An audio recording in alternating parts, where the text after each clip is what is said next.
Hello and welcome to Shri enterprises. हर बार की तरह इस बार भी मैं आपके लिए एक यूनिक प्रोडक्ट लेके आया हूँ। पिछली बार हमने आपको ट्विस्टेड प्रिज्म पोल दिखाया था जो डीजीपीएस में यूज करते हैं, कार्बन फाइबर पोल था। इस बार मैं आपको लाया हूँ फोल्डिंग टाइप ट्राइपोड, जो एक ब्रांडेड ट्राइपोड है। ये सीएसटी का ट्राइपोड है। सीएसटी एक बहुत अच्छा रिप्यूटेड ब्रांड है, ठीक है।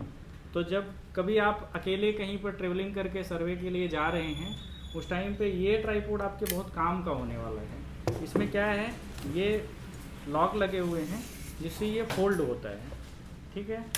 तो ये सेम हाइट मिलेगी इसमें भी, जैसे आपको नॉर्मल ट्राइपोड में हाइट मिलती है उतने हाइट तक ये ओपन होता है। बस ये हल्का होता है, इसलिए इसमें थोड़ा सा ज़्यादा केयर करने की ज़रूरत होती है मशीन की। ये इसकी पिक्चर मैं अटैच कर दूंगा ताकि आपको प्रॉपर दिख जाए। अभी प्रॉपर नहीं दिख रहा होगा तो ओपन होने के बाद किस तरह से दिखेगा।